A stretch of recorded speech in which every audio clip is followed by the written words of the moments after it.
I think we're Call the ready. meeting to order. Roll call, please. Dr. Mahoney? Dr. Mahoney?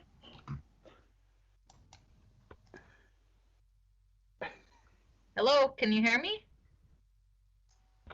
Yeah, Dr. Mahoney here. Okay, sorry, I thought it was maybe me on my end. Okay, moving on, Mr. Pepcorn.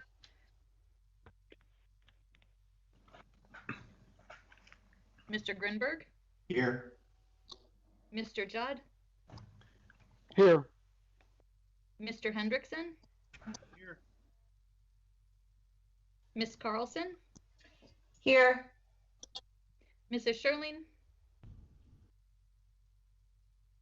Mr. Peterson? Here. Mr. Steen? Here. Mr. Campbell? Here. Mr. Wayland? Here. Mr. Thorsted? Here. Mr. Olson?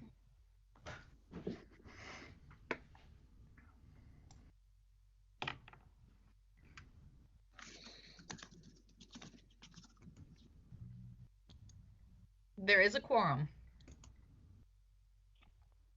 Very good. We'll start out. I need approval of the minutes from the previous meeting, and I'm also going to ask for approval of the agenda, order of agenda as well. Do I have a motion? Jonathan Judd, so moved. And is there Campbell, a second? second. Okay, and this is going to be an easy one. I'm just going to say all in favor, say aye. Aye. Aye. Aye. Aye. I think we got the majority on the ayes. Thank you very much on that. We have a consent agenda. We're going to approve items 1 through 4. Do I have a motion? So moved, Wayland. Second, Is Steen. there a second? A roll call vote. Unless there's any discussion. Are there any questions on those items? If not, we'll have roll call vote. Okay, Dr. Mahoney? Aye. Mr. Grinberg? Aye. Mr. Judd? Aye. Mr. Hendrickson? Aye. Miss Carlson? Yes. Mr. Peterson? Yes. Mr. Steen? Yes. Mr. Campbell? Yes. Mr. Wayland? Yes. Mr. Thorsted? Yes. Mary Sherling's on as well. Okay, Mr. Sherling? Yes. Okay, thank you. We got everybody? Yes. We'll go to the next item. It's number 5, Executive Director Report. Joel, you're on. Thank you, Mr. Chair and members of the board. Our second meeting here, virtual, and I think it'll go a little bit smoother than the last one. I have a few updates I'd like to talk to the board about today. I'm just going to go through and just give a brief budget analysis here, and then I'll move into a couple items for presentation that have been going on in the past month. So as you can see here is the overall budget status, level 1 summary. You can see the forecast 2020 annual budget column and our cost to date. We're tracking in line with what we were anticipating on all items that you can see there. We have forecast year-to-date expenditures of 13 million in relation to our budget of 138. And this also shows total expenditures for project to date at 539 million. Go to the level 2 summary there, Paul. Sorry. Thank you. Most of our work has been in relation to lands acquisition over the course of the last month and the P3 procurement. And you can see the cost to date for diversion channel management. The next slide, Paul, shows this will show the in-town projects and the land acquisition where a majority of our work is taking place right now. City of Fargo is anticipating a large amount of in-town work this summer, and so we're ramping up for that, and you can see that reflected in the budget. We're about 10% of the way through the $24 million budget this year. Next slide, Paul. And here you can see the engineering and design fees tracking for the year. Everything looks on par with what we were anticipating. And the program support services, that's the PMC, total expenditures to date of $2.3 million in relation to their $16 million budget. A couple of quick contracting actions that have occurred this month with the we had a number of executive director approved contracting actions. All of these were reductions in budgeted amounts. The board will recall that the second item there, task order 4, amendment 2, that's the reduction from the Jacobs contract in relation to the A2S MSA that was approved at last month's meeting. You go to the next slide, Paul. We had a couple actions with the Cass County Joint Water Resource District as well. These were approved at today's meeting, or yesterday's meeting, I'm sorry. And as you can see, both of these are MSA agreements, one with HDR, one with SRF. This is for land management services. And this is another contracting change that's been implemented by the Diversion Authority with the idea of saving on the subconsultant markups. Both of these firms were in past have been housed under the HMG umbrella, and we've brought them out and contracted them directly with Cass County Joint. And in like, we've also passed the master service agreement with the MCC JPA today as well. I'd like to move into a couple other just updates for the board. I want to talk a little bit about the COVID-19 impacts. We haven't seen any significant operational impacts up to this point. We hope that we don't. We've been able to migrate into a virtual environment, and things have been working fairly smoothly. We have been keeping in contact with the P3 developers. We did have some one-on-one meetings over the course of the last 2 weeks. All three entities are on board and moving forward with us through the procurement process. As of today, we're still on schedule with the procurement process.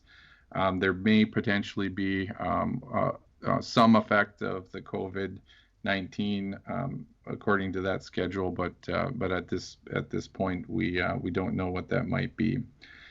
We're also going to be holding our first virtual public meeting on April 30th, and that's going to be in relation to the Drain 27 wetland mitigation project.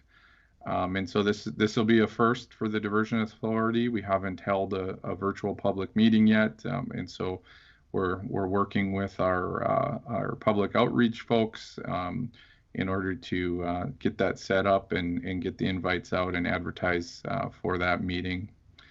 And I'd also like to note, we're keeping a specific close eye on the potential sales tax impacts due to COVID-19, as well as what's happening at the state level with oil tax revenues. And we are paying particular attention to federal stimulus discussions. We are a shovel-ready project, and in the past, the federal government has focused on infrastructure to assist in stimulating the economy and getting folks back to work. And as you'll see later in this meeting, there's a potential for approximately 14,000 jobs to be created with the diversion project. And so I do believe we're positioned very well for any potential stimulus discussions related to infrastructure. So with that, I'll also add, Tom Dawson had requested that I speak on his behalf as far as a business leaders task force update. And I just want he wanted the board to know that we did hold the business leaders task force meeting last week in conjunction with the chamber. I did perform an update for the task force related to construction and financing of the diversion project.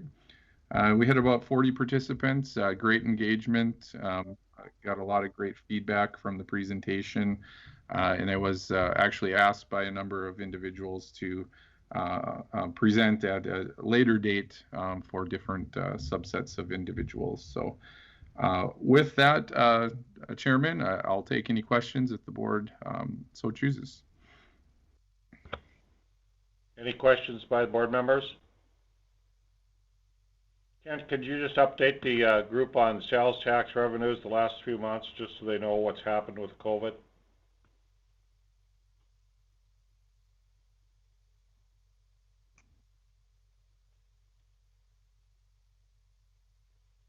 Is Kent still on? Ken Costin? Kent dropped off. This is Tony. Tony. You have that data, Tony, or is Mike No, on play? I do not. I just know that Kent dropped off. Oh, okay. Well, what I can tell you is surprisingly, the last month was higher than we expected, and we're running at a 9% year to year right now. We anticipate next month, of course, will be down, but we did not see as much a drop as we thought we'd see in April. So, just for you to know. Item 6 is the core project update. Is Terry on? I am Chairman Mahoney. This is Terry Williams, Corps of Engineers, and I'm pleased to give a report on the federal work this month. The diversion inlet structure, the construction season has started in earnest out there with foundation work, and I believe you might be seeing some drone footage later of that site. Number 2, the Wild Rice River structure, the contractor plans to mobilize and start site preparation probably the beginning of May, and do a lot of excavation work this construction season. Number 3, the Red River structure design. That is one of our designs that has been impacted by COVID with the physical model being shut down. Folks can't be in the lab and can't really telework and conduct physical model work. So we are going to continue on schedule using the computer model instead, and we don't anticipate any issues with keeping our schedule and being able to have final plans and specs in the end of 21. Number 4, Southern Embankment. Reach SC1, this is the western tieback, the piece of embankment that's to the west, mostly to the west. And we're nearing final design on that. The sponsors will be reviewing that shortly, and we'll have final plans and specs in July that can be supplied to both states so that they can consider that for permitting and we can award a construction contract. Number 5, this is the first time I've kind of started reporting on this piece. This is Reach SE2A, and that's located in the Camel Hump area. And Paul has kind of slid up to the map. That's the yellow piece of the Camel Hump. We're going to start detailed design of that. And we're also having our sister district, Rock Island District, help us out with designing the Camel Hump Southern Embankment, and also Reach 4, which is in Minnesota. That's the Red Reach. So we're very happy to have them on board and helping us out. It really increases our manpower for design. Number 6, I-29 raise design. The 90% is scheduled to start in June, and making good progress on that. And we will be awarding a contract probably first or second quarter of 21 for that. Pretty exciting to be able to advance that piece of this project. Number 7, Drain 27 wetland mitigation project. Mr. Paulson mentioned that there will be a meeting with a public or potentially impacted landowners on the 30th of April. We're starting detailed design, and the 35% is due in about August. So that is really a great mitigation project for this project, and it would mitigate all of our wetland impacts in North Dakota with the southern embankment. So with that, Chairman Mahoney, any questions? Any questions of the Corps? You looked good in the video, Terry. Thank you for doing that, the one that you recently released. So, Thank you, sir. next area is General Counsel update. I assume John Shockley is going to tell us what's going on with that WIFIA that's moving along. Yes, Mr. Chair, I can certainly provide that update. In your packet, you have a number of pages from the WIFIA application. We did not include the entire application as it is quite voluminous. There are multiple supporting documents that are being submitted to US EPA WIFIA. We had intended to submit this on April 1st. However, due to COVID-19 slight delays, the audit was just slightly behind, as is the rating, and therefore we're submitting it on May 1st. Given everything that's going on, the slight delay isn't really substantial. We should be able to stay with our schedule of closing in January of 2021. You'll see in the resolution that was attached, the estimated minimum savings is $572 million. That's a rather conservative estimate based upon interest rates. Conservative interest rates, meaning that we put some extra points in there. And we didn't want to oversell the savings to EPA, but the savings is significant. The Finance Committee recommended approval. I can certainly answer any questions you might have regarding the application.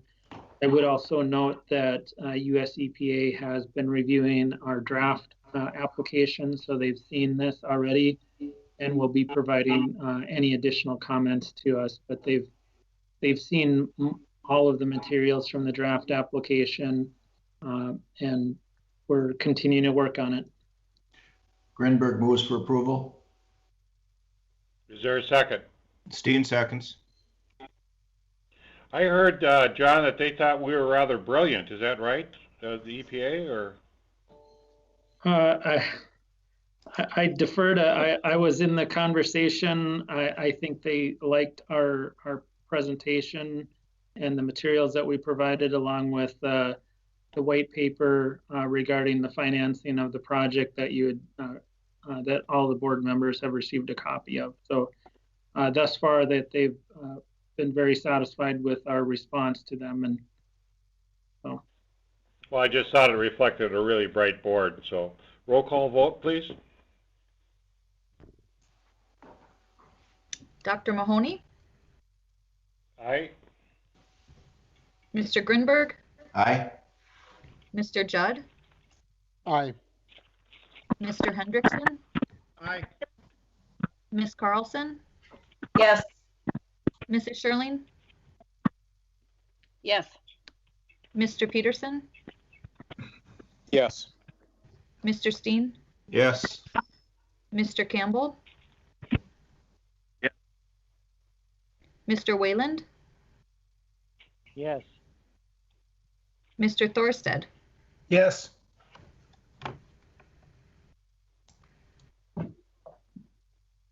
Are we there? Yes, that was everyone. Okay. Resolution related to engineering services, attachment 5. Is this yours, Joel, or who has this one? I can take this one, Your Honor. So this resolution is related to a number of engineering services that we're requesting from the City of Fargo. Most of these are related to coordinated efforts between City of Fargo Infrastructure and Cass Rural Water and the City of Horace. And so the resolution is for not to exceed of $60,000 in relation to reimbursement for the engineering services. Any questions by the commission? Do I have a motion? So moved, Hendrickson. Second, Carlson. Okay, moved and seconded. Any other discussion? Roll call vote, please. Dr. Mahoney, Aye. Mr. Grinberg, Aye. Mr. Judd, Aye. Mr. Hendrickson, Aye. Ms. Carlson, Yes. Mrs. Sherling, Yes. Mr. Peterson, Yes. Mr. Steen, Yes. Mr. Campbell, Yes. Mr. Wayland, Yes. Mr. Thorstead. Yes. Very good. Public outreach, who has that today?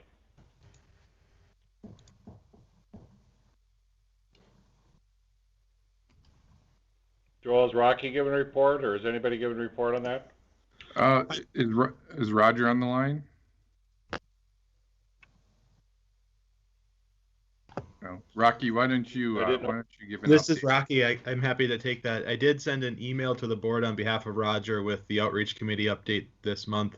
There's a number of links to videos that work a lot easier by email attachment than they do over this virtual format.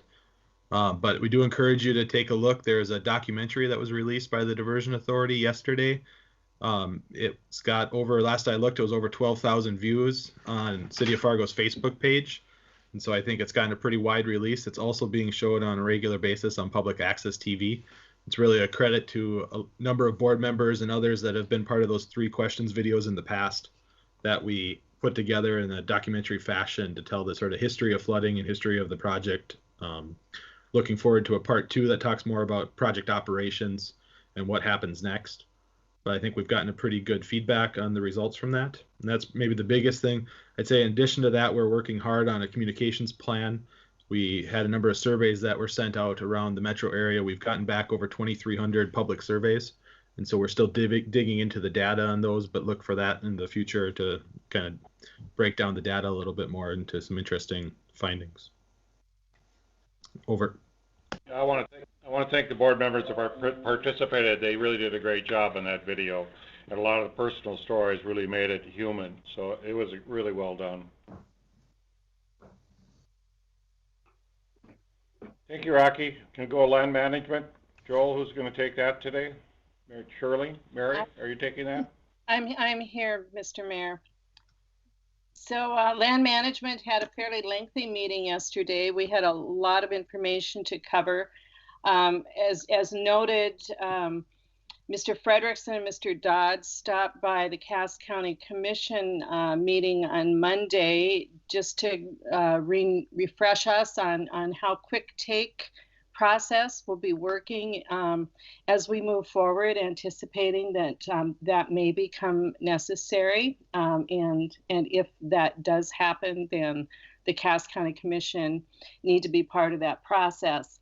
We also discussed and voted to support the crop insurance product development proposal. We also had a fairly good lengthy discussion on the draft farmstead relocation plan. And that is going to be on the website if you want to take a deeper dive on that one. But the majority of the time we had a co-meeting with public outreach going over the ag risk prevent plant study that was presented by NDSU. It's about a half-hour long presentation. I would encourage people to take a look at that. There is a really nice 2-pager in your packet today, just for a quick reference. But I would just ask Eric at this point to maybe take a little deeper dive here so our fellow board members understand what that all entails. Thank you. Sure. Thanks, Mary. This is Eric. Thanks for the introduction. And just for the board members' awareness, we do have a couple members of the NDSU research team on the phone with us today. Dean Banksand, Nancy Hoder, and Salim Sheikh, I believe, are all on the call. If there are questions, they're available to help answer those.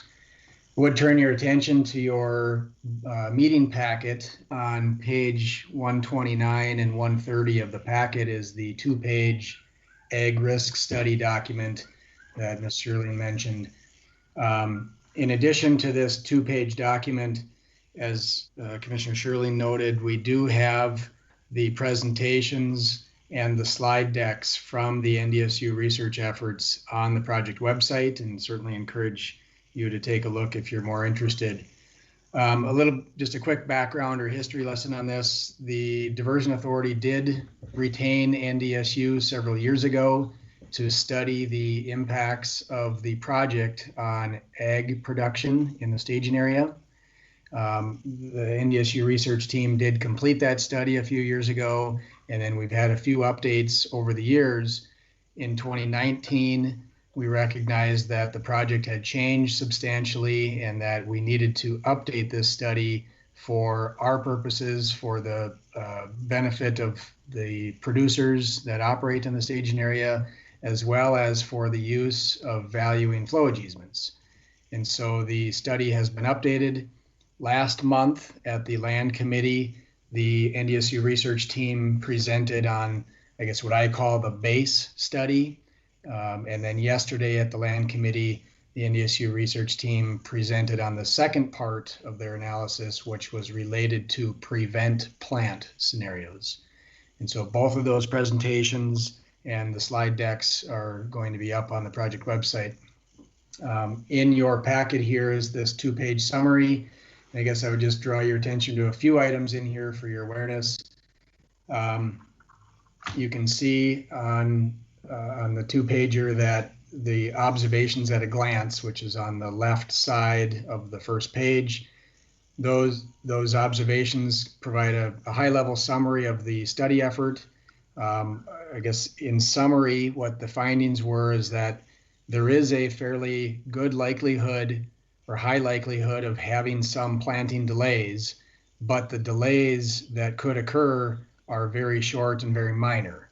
And so what you see there, the third bullet point on the left side, second bullet point on the left side talks about the majority of adversely impacted acreage has a potential planting delays of 1 to 5 days.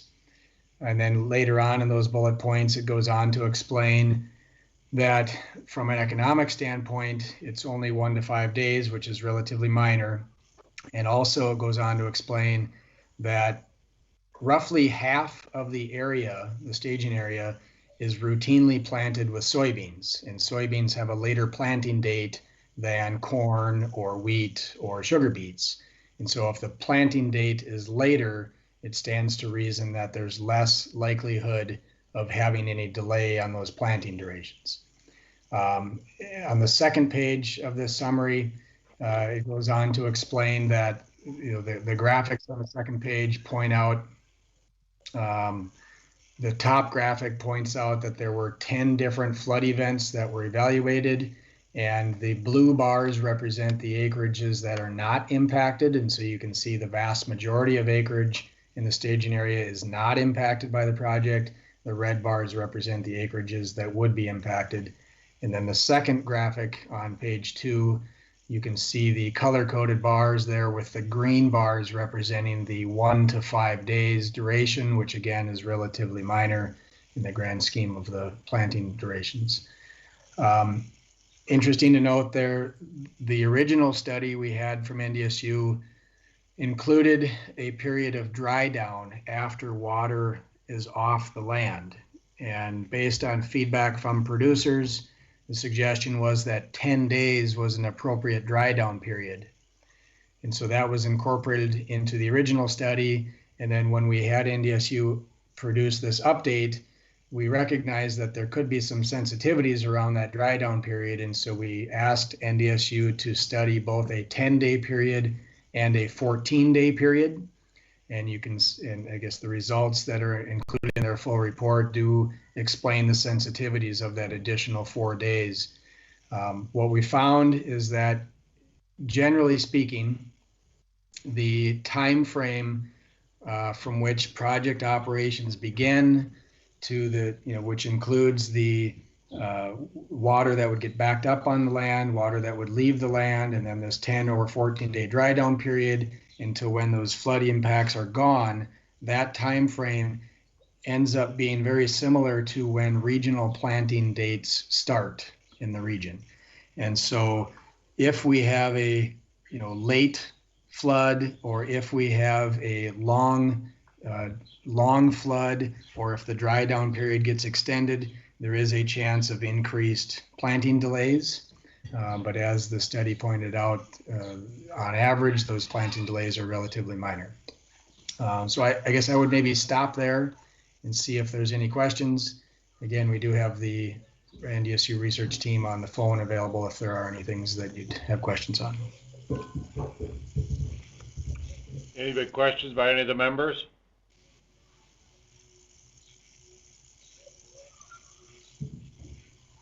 Well, seeing this presentation, Eric, it's fantastic. It's really a nice presentation, makes it clean and clear. And I think it shows we don't have as much impact as we thought we would. So it's really nice to see. Any comment by NDSU team? I think you did a great job. Well, thank you. It's been an interesting project. I'm sorry, go ahead, Nancy. No, I was just going to say thank you. I think, at the end of the day, they really did as good a job as possible to try and incorporate all of the variables. And, we've incorporated a lot of detail in it. And I really have to, give a big hand to Salim and Dean, who really did an outstanding job pulling all of this together. Well, you answered the questions we need answered, and it's simplified. We can see it. So I think that's really great for anybody in the public who looks at it. You're welcome. Any other comments? Mary, you have any comments? You guys have been looking at this for 2 years. Aren't you happy about this one? We're very delighted that this is come to fruition, and really appreciate the hard work of Dean and Nancy and Salim. I think this has been a question that the public has wanted an answer to for a long time. That uncertainty is just always difficult. So to be able to have this policy in place, and it's based on science and data, and really appreciate NDSU's participation in this. So just going to look forward to moving forward. One thing we didn't address yesterday was the Minnesota JPA, and I don't know if Kevin's on, if they met earlier today, if they had anything further to report. I know our CAS joint board is extremely busy with purchase acquisitions, and I'm not sure if they have anything they'd like to add as well. And I can give that report. This is Jonathan Judd here. I can give an overview, and if anyone has any questions, I can fill in the blanks. I can just say, generally, the overview, we did have the opportunity to review the ag risk study. So kudos and great appreciation for NDSU for their work on that. Also, generally, we did pass the Master Services Agreement stated by Mr. Paulson. Also, probably the highlight is that regarding the rights of entry, Mr. Dodds gave us a status update that there are 5 properties left where we need to obtain right of entry regarding the bio-geo markers. And so just so folks to be aware, the MCC-JPA in a prior meeting passed a resolution to have the Morehead City Council consider action to obtain the right of entries with those remaining properties. I think folks did a really good job. I think there were 10 that we needed to gain those entry rights to, and now we're down to 5. So that should be taken up by the City Council at the upcoming meeting on the 27th. So anything else here? We also took an action item to approve a minimum comp analysis relating to OIN number 9169 and 9170. And also, just to just briefly note, I briefly acknowledge to Manager Leach. I read in the Burnsville newspaper that the Buffalo Red Watershed District won an award through the Minnesota Environmental Initiative, the Rural Vitality Award for their work with Wolverton Creek. So I just gave a brief acknowledgement to Manager Leach and the Buffalo Red for their work with that project. If people want to see it, it's in the Burnsville newspaper. It's a beautiful picture, and it looks good, and just kind of representative of what we're hoping to do with our process in Minnesota to create and build and cultivate relationships with landowners. So that's my report. Thank you, Jonathan. Appreciate it. Mary, is there anything else you need from your committee to report on? Only if there's somebody from the CAS Joint Board. I don't see anyone on board, but if there is somebody out there that would like to make a report, otherwise that concludes mine. Very good. Anybody else needs to speak to this? Otherwise, we'll go on to finance. Tony Grinberg, are you ready? Yes, really, most of the items we dealt with yesterday were covered in the consent agenda, so I won't spend time going through that, but I would footnote that the team is working on revisions to the overall budget, and that will be presented at the May meeting, and so there'll be a great opportunity to understand where we're at with the budget, the great work that Mr. Paulson has led us with reductions in fees, and get a current update where we're at. So look forward to that. I'd answer any questions. If not, I'd defer to Joel and Mr. Ellert for the next presentation. Thank you very much. Any questions of the Finance Committee?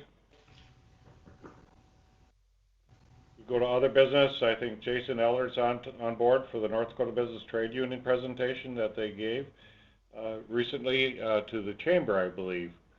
And we're going to talk about the impact of the project, right, Jason? Yes, Chairman Mahoney, thank you. And I also have today with me, I have Lucas Franco. He's the research manager with LIUNA, Laborers International Union, North America. And he covers Minnesota and North Dakota. And for those who don't know me, I'm with the North Dakota's Building Trades Unions. Appreciate the time here today to speak to you all as the board. And one of the things is through the conversations, I've been speaking with Joel Paulson, and he referenced it earlier in the beginning of how large this project is and how many jobs could be created from it. 14,000 jobs could be created from this massive project.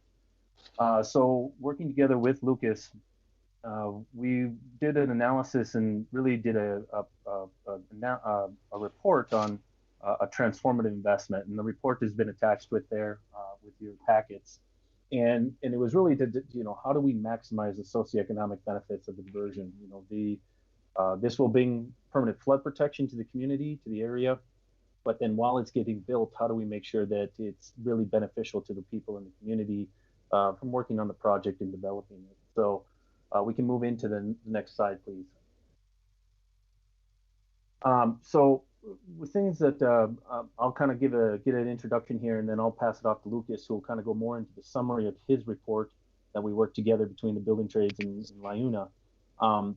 For many of you, probably myself and Tony Grinberg, or Commissioner Grinberg, excuse me, we sit on the Governor's Workforce Development Council, and for many years, I mean, it's been a huge challenge for not only the city, the region, the state, for all of you that are probably sitting on numerous commissions and boards and forums to how do we solve this.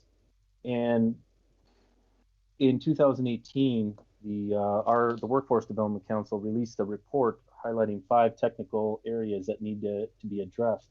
And one of them was the technical skills gap. And technical skills is defined, jobs requiring high school education beyond high school, but also don't require that 4-year degree.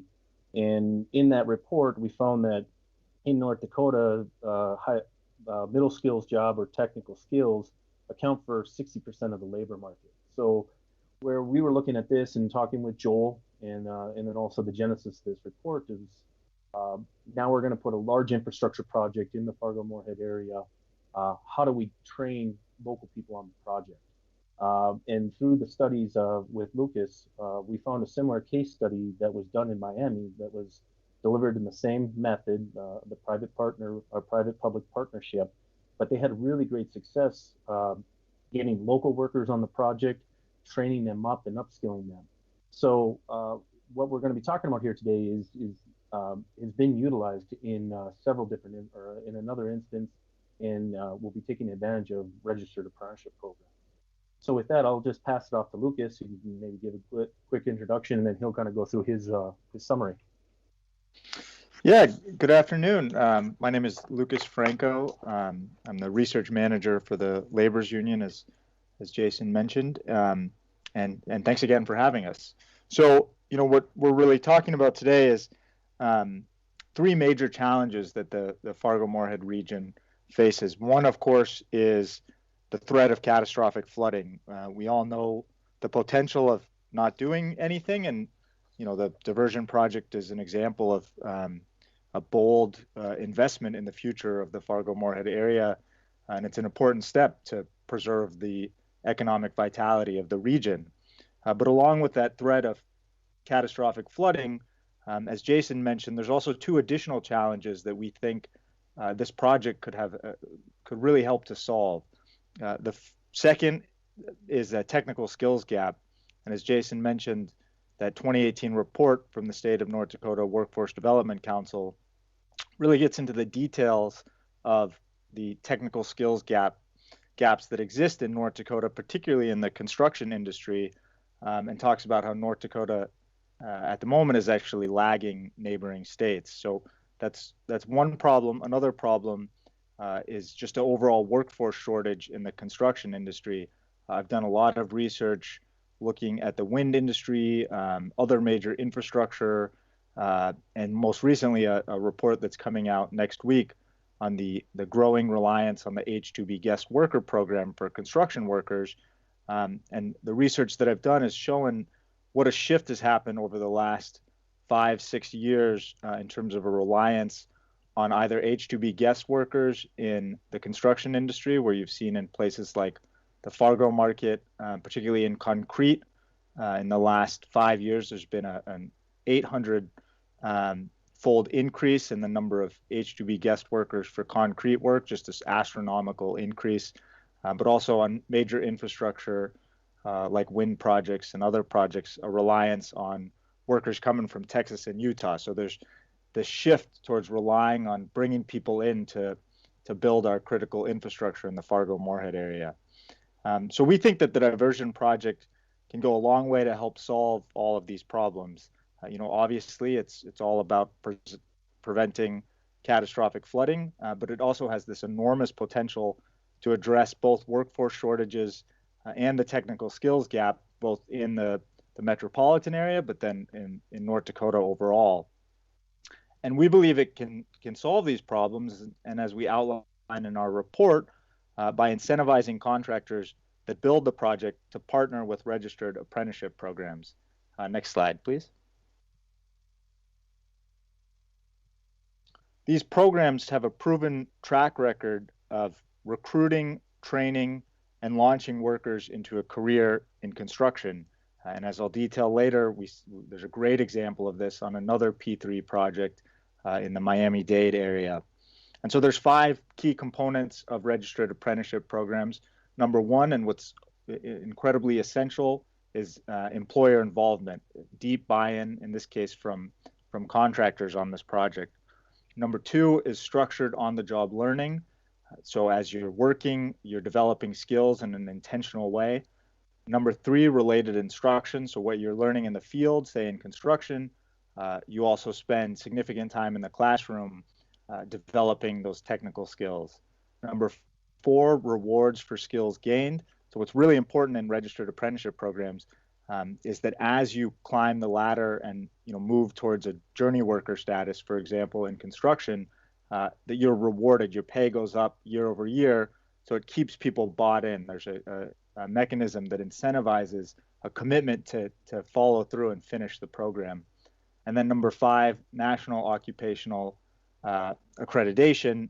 That just a stamp of approval that these programs are vetted and they're doing what they say they're going to do in terms of training outcomes. Next slide, please.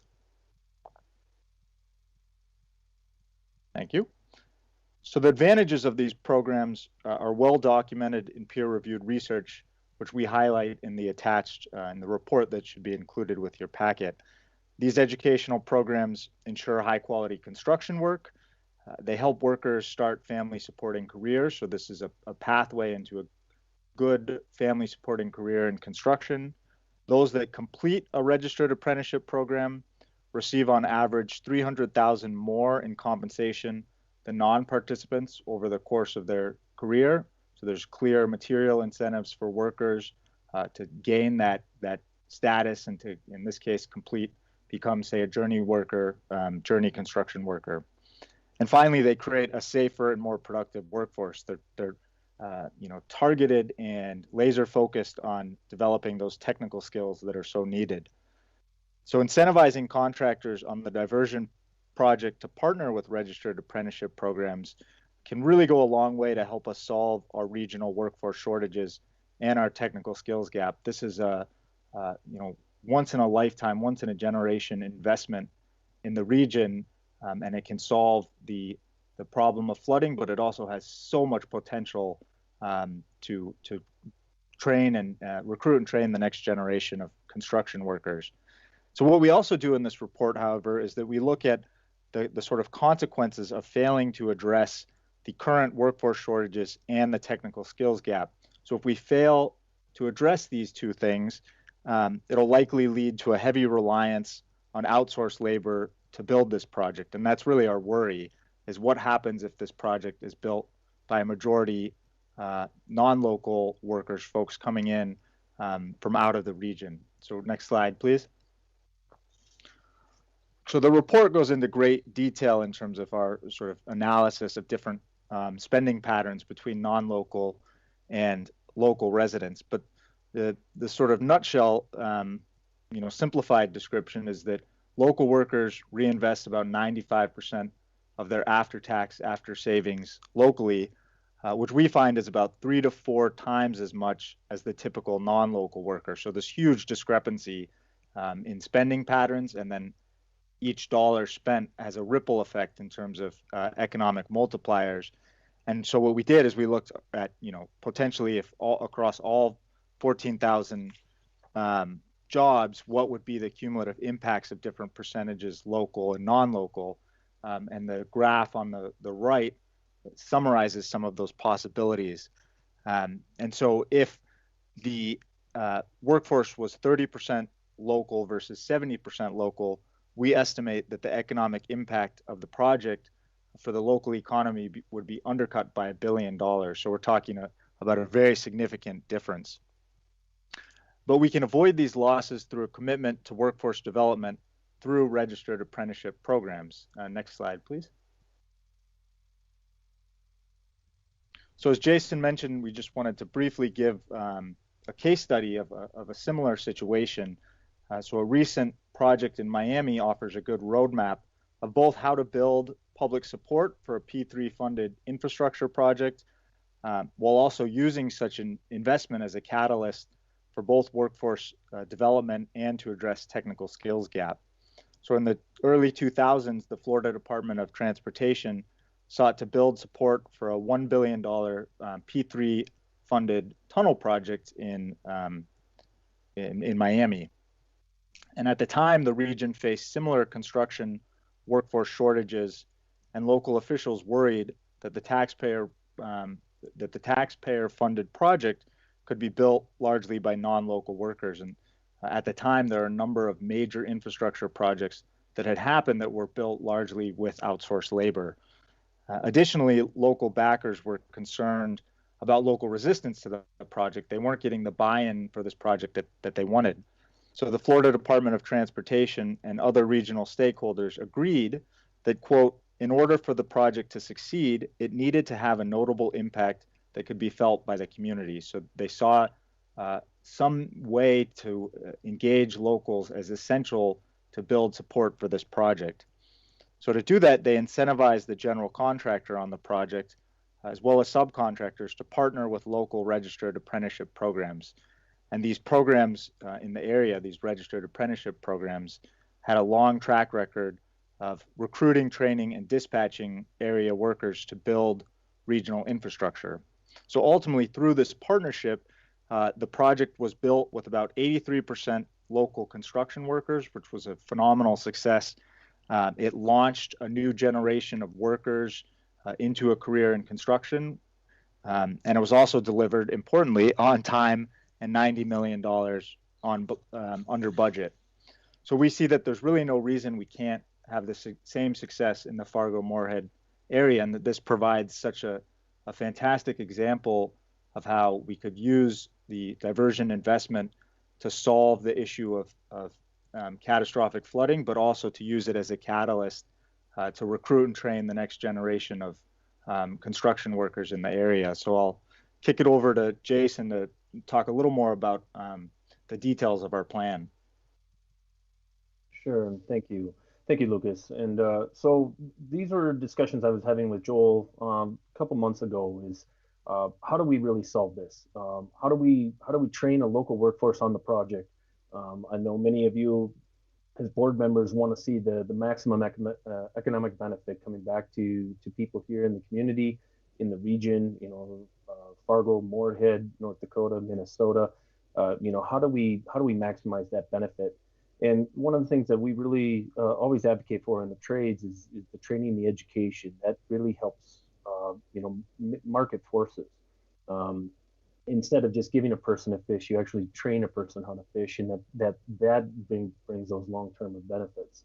So, you know, through our research, through that the Miami-Dade County project, tunnel project case study, we feel a real way that if we put a workforce development initiative within the P3 portion of the project, we can really start to begin to fill this technical skills gap challenge. Like it was used in Miami, it had great success with local people, had 83% locals working on the project. But the biggest thing is that you give the skills and the training and the education. That's the real piece on it. Through a registered format, whether it be working through one of the trade unions. I've spoken with Tony Grimberg, you know, working through either maybe through the university system like NDSCS, of how do you give that skills training and education to people who are working on the job site. Just not giving them a job, but giving them training and education. One of the things that we released out of that report in 2018 was the desire to use public-private partnerships. So this would be following that model off of that Workforce Development Council report. But then also, one of the benefits that we found out of the kind of an ancillary benefit off of this report was that there was a real big buy-in within the community. There was a lot of skepticism for that Miami-Dade County project, the tunnel project. They'd had a previous project that was a remodel of a sporting facility that they were kind of facing some backlash on the community. Well, when they did this, they actually got a lot more community residents involved. They had a lot more support for the project. And it ultimately, not only we feel that could apply here of not only bringing permanent flood protection, but then you get a real community buy-in.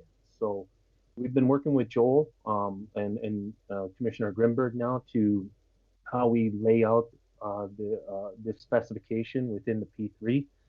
We wanted to give, through Joel, he recommended that we come to you guys today, present our report and our concept, and then maybe get some feedback from you guys, from board members, and move forward with that.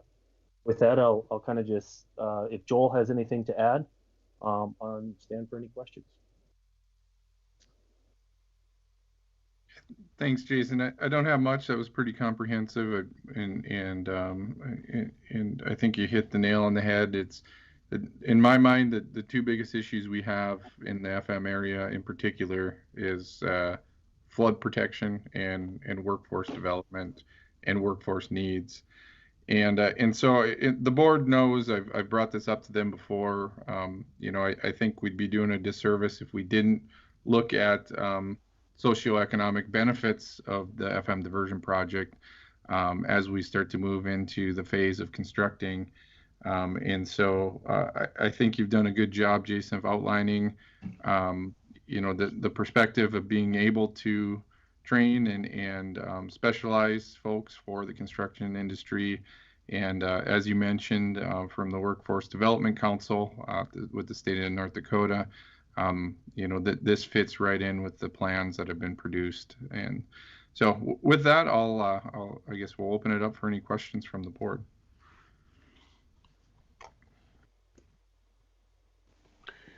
Jonathan Judd here from Moorhead. I want to apologize to Mr. Ellard and Mr. Franco. I know this presentation came up at the Chamber Task Force, and I apologize. I had to leave the call early in order to attend another meeting, but I do want to give some positive feedback. This is excellent. I think this is something that is great. We're investing in our region, investing into our own resources and our folks. So I see nothing but positives that could come out of this. So thank you very much for the presentation. I would enthusiastically support this initiative. Thank you. Thank you. This is Tony. Let me just share a couple of perspectives. As Jason has alluded to, the slide that Lucas shared on pathways, I think it's important to, understand what apprenticeship is, because it can mean different things to different people. But as the slide depicted, it's experience plus learning as well as credentialing that leads to a profession.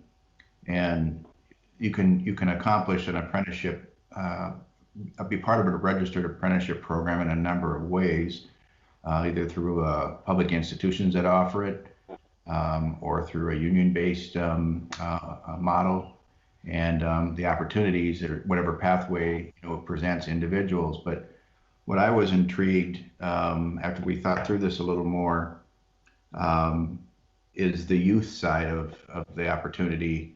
And so the details of how this might be carved out in a P3 bid to make it user-friendly and representative of the overall goal is still something that has to be sorted out. But for example, and I know there are age requirements with kids in high school, but if there's a way that we could tie in experience or internships on a limited basis to whet their students' appetites for summer employment, if you will, or ultimately an apprenticeship program, I think that's in our best interest to spend time thinking about, and how do we accomplish that.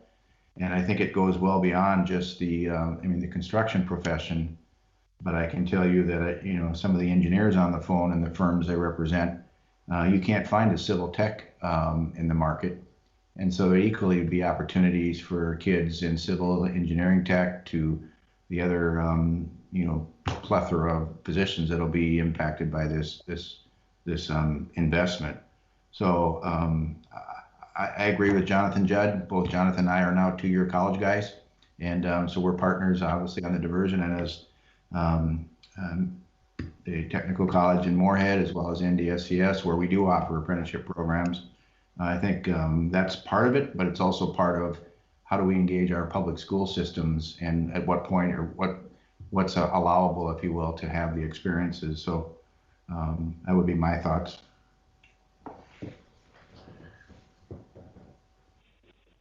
Very good. Thank you for the comments. Anybody else want to comment?